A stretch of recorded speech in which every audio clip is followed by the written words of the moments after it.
Hi students, I hope you all would be fine and doing well with electrochemistry.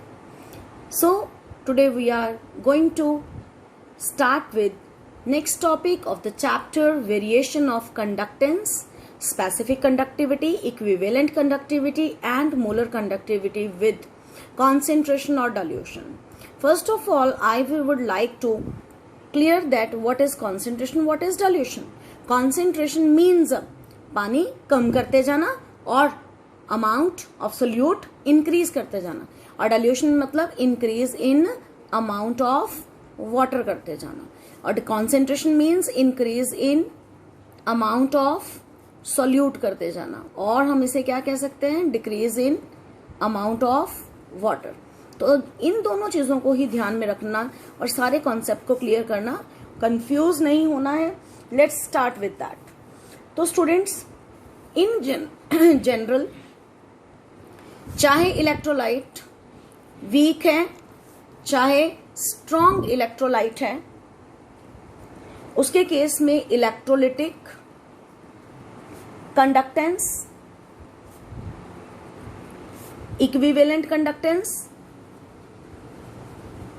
Equivalent conductivity and molar conductivity, जाने के जो conductance का symbol C, equivalent conductivity del EQ, molar conductivity del M. These three terms increase with, ये तीनों increase with dilution. However specific conductivity हमने क्या पढ़ा था, kappa, that decreases with dilution. ऐसा क्यों, ये डाइल्यूशन के साथ डिक्रीज करती हैं, ये सारे इंक्रीज क्यों करते हैं? तो पहले तो मैं इनकी बात करती हूं. कंडक्टेंस जो होती है किसी भी, सिर्फ कंडक्टेंस की बात कर रही हूं, C की, ये इंक्रीज क्यों करती है? क्योंकि conductance is directly proportional to number of ions, यानी कि more is the number of ions upon dilution. जैसे पानी डालते जाते हैं तो इलेक्ट्रोलाइट ज्यादा टूटता जाता है, नंबर ऑफ आयन ज्यादा बनते जाते हैं, और इस वजह से कंडक्टेंस इंक्रीज करती है. तो जितने आयन ज्यादा upon dilution, more is the conductance.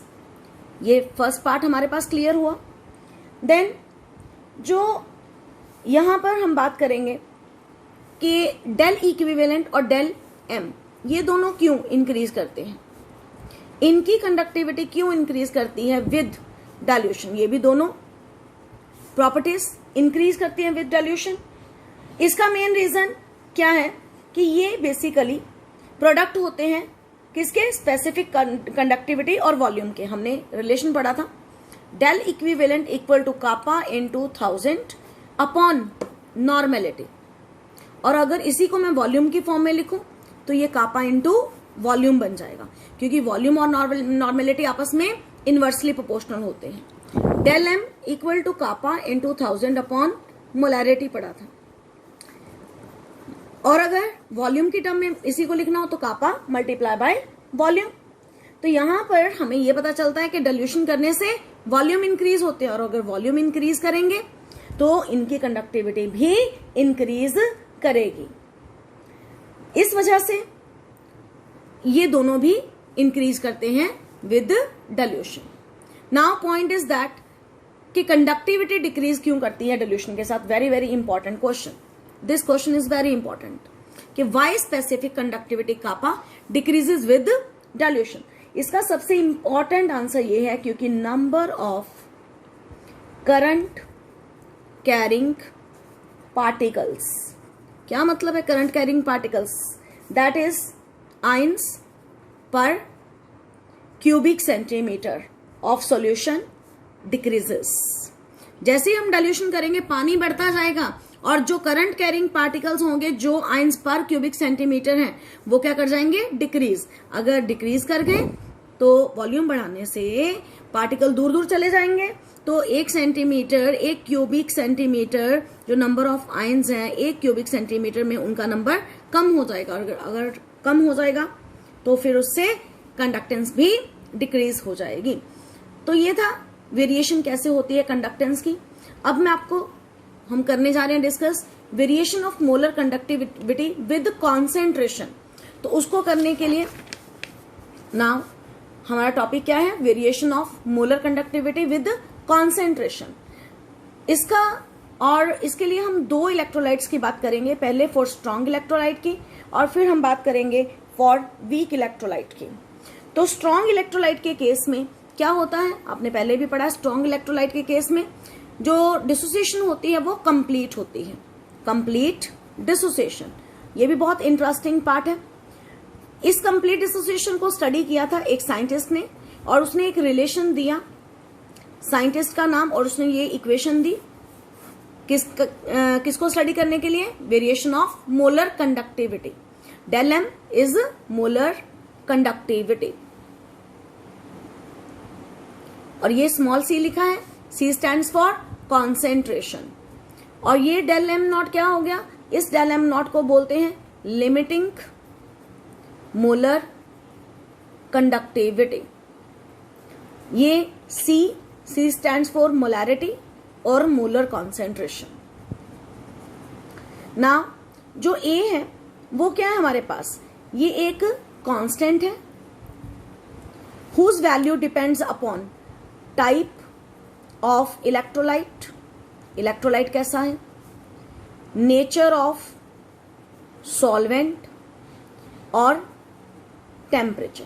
तो एक कांस्टेंट है जो 3 चीजों के ऊपर डिपेंड करता है, वो क्या क्या है, टाइप ऑफ इलेक्ट्रोलाइट कैसा है, नेचर ऑफ सॉल्वेंट कैसा है और टेम्परेचर कैसा है। और जब भी हम यहाँ पे ग्राफ बनाएंगे डेल एम और अंडर सी के बीच में, क्यों डेल एम सी और अंडर सी के बीच में हम ग्राफ बनाएंगे, ये बिल्कुल मैथमेटिक्स की जो इक्वेशन ऑफ स्टेट है उसके साथ कंपेयर करेंगे, और इसको हम जब ग्राफ के तौर पे बनाएंगे तो this will be the graph. इस साइड पे हम लेंगे मोलर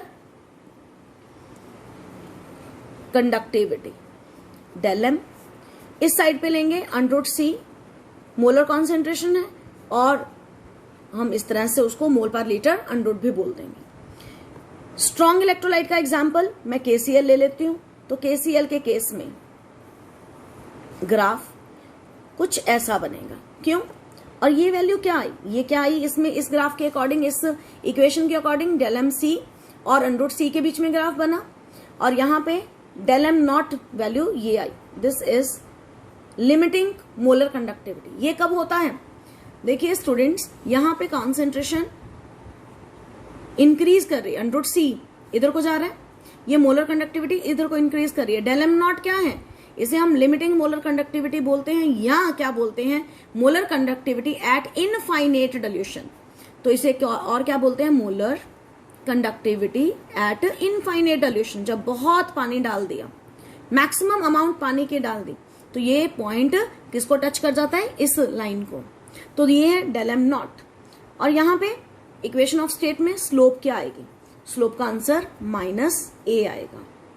तो हायर कॉन्सेंट्रेशन पे ये लाइन लीनियर भी नहीं रहेगी, आप देख सकते हो यहाँ पे लाइन लीनियर चल रही थी, लेकिन लीनियर तो ये बनी, यहाँ पे जाके उसने थोड़ा सा रास्ता चेंज कर लिया जैसे ही कॉन्सेंट्रेशन हाई हुई।